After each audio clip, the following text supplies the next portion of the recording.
Dans le monde de One Piece, la frontière entre le bien et le mal est très fine.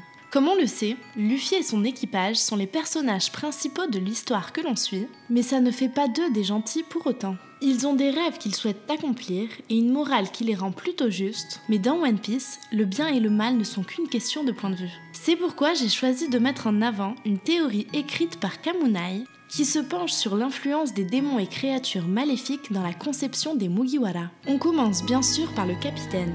Comme certains fans de One Piece le savent déjà, Luffy est en partie inspiré du démon chinois Sun Wukong qui apparaît dans Journey to the West, qui est un classique de la littérature chinoise. Au-delà du nom Monkey qui veut dire singe, on trouve de nombreuses similarités dans leurs personnages. Par exemple, dans le roman, Sun Wukong défie les cieux et parvient même à vaincre plusieurs divinités avant que Bouddha lui-même ne doive intervenir. Ce genre de passage peut nous renvoyer à certaines parties de l'aventure de Luffy et les lexiques utilisés sont très similaires. On parle de divinités, de cieux, de saints et de démons à plusieurs reprises dans One Piece pour décrire les différents camps. Le second de l'équipage est lui déjà assez connu pour son côté démoniaque. Zoro semble lié à Ashura, qui est d'ailleurs le nom de l'une des techniques qu'il utilise pour se battre. Ce démon, présent notamment dans le zoroastrianisme, qui est une ancienne religion, est obsédé par son ego et cherche toujours une bonne excuse pour se battre. Et dans le bouddhisme, ils sont décrits comme les ennemis naturels des dieux. On voit clairement le côté démoniaque de Zoro, entre autres dans l'excellent One Piece Strong World, et on n'oublie pas cette scène sur Sabaody où Zoro a failli commettre l'irréparable en attaquant un Tenryubito bien avant Luffy. Comme je vous en parlais dans une précédente review, la thématique autour de Nami est fortement inspirée du folklore sorcier. Elle est qualifiée plusieurs fois au cours de l'aventure de sorcière ou encore de magicienne. Cet aspect est renforcé par sa capacité à contrôler la météo, qui la rapproche en plus des Tempestari ou Weather Witches. Au Moyen-Âge, les sorcières commencent à être assimilées aux démons et aux diables et sont persécutées et brûlées vives. L'arc Whole Cake n'est pas encore terminé et les relations entre Nami et Zeus semblent nous rapprocher un peu plus d'une vraie thématique Weather Witch pour Nami. À première vue, difficile de trouver quoi que ce soit de démoniaque à Usopp.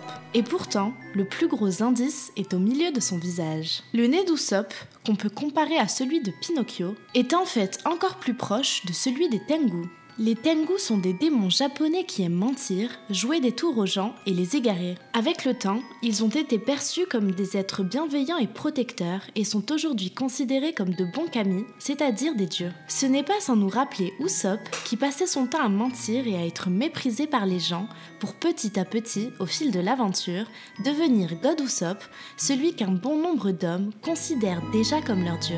Du côté de Sanji, les parallèles sont un peu plus évidents. On pense déjà à sa technique diable-jambe, mais ça ne s'arrête pas là. Le diable a eu plusieurs représentations, dont celle de Lucifer qui refusa d'obéir à son père et qui fut banni pour ça. Sanji possède une histoire assez similaire, puisqu'il était trop différent de ses frères et sœurs, ce qui engendra un conflit avec son père tyrannique et qui mena à son exil. Entre sa capacité à invoquer du feu et ses airs parfois démoniaques, Sanji pourrait être lui aussi moins angélique qu'on ne le croit.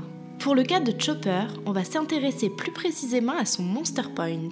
Quand il prend cette forme, il ressemble fortement à une créature qu'on appelle le Wendigo et qui est un mauvais esprit du folklore nord-américain.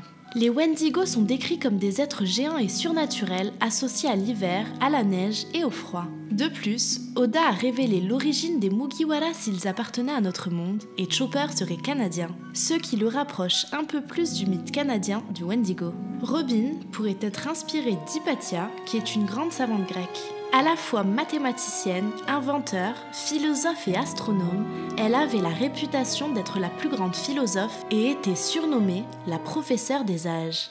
Même si certains chrétiens la surnommaient déjà la sorcière païenne. Là où on se rapproche encore plus de Robin, c'est à propos de sa mort lors de l'incendie de la grande bibliothèque d'Alexandrie. L'une des plus grandes et anciennes bibliothèques de l'Ancien Monde, qui détenait un savoir inestimable.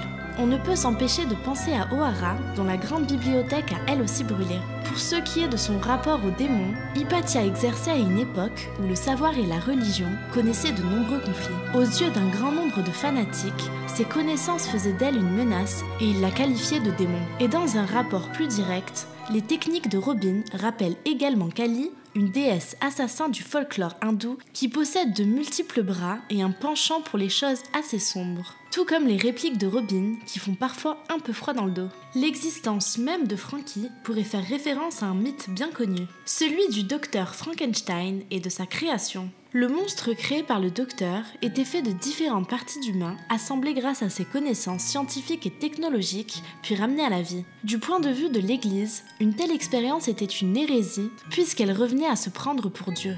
Frankie pourrait s'inspirer à la fois du créateur et de la créature et symboliserait cette vision menaçante qu'avait l'Église vis-à-vis de l'évolution et des progrès scientifiques et technologiques. Brooke est assez clairement inspiré de Gashado Kuro, qui est un yokai du folklore japonais. Ces squelettes géants sont constitués des os de personnes mortes de faim ou lors d'une bataille sans avoir été enterrées. Il y a aussi cette légende à propos d'un homme de la province de Bingo ayant croisé l'un de ces squelettes se plaignant d'avoir mal aux yeux. L'homme le soulage en enlevant le bambou qui a poussé sur le squelette et lui offre un bol de riz.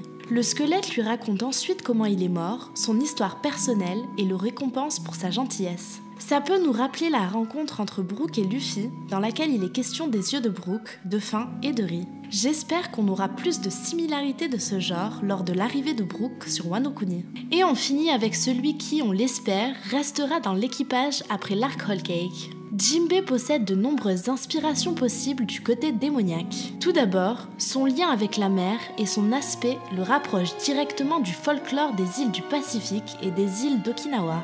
Et son inspiration pourrait venir de Kanaloa, qui est le dieu des océans dans les anciennes traditions hawaïennes. En plus de contrôler les océans, il fut rejeté par les dieux auxquels il mena une guerre. C'est également une divinité liée au bateau, et dans les récents chapitres, Jinbei est montré en train de prendre les commandes du Sunny. Dans un registre différent, Jinbei fait aussi penser au génie des mythes orientaux. La racine de son nom Jin est le mot arabe pour désigner les génies. Les génies sont d'ailleurs considérés comme des démons, et le fait que son bras droit se nomme Aladdin ne doit pas être une coïncidence non plus.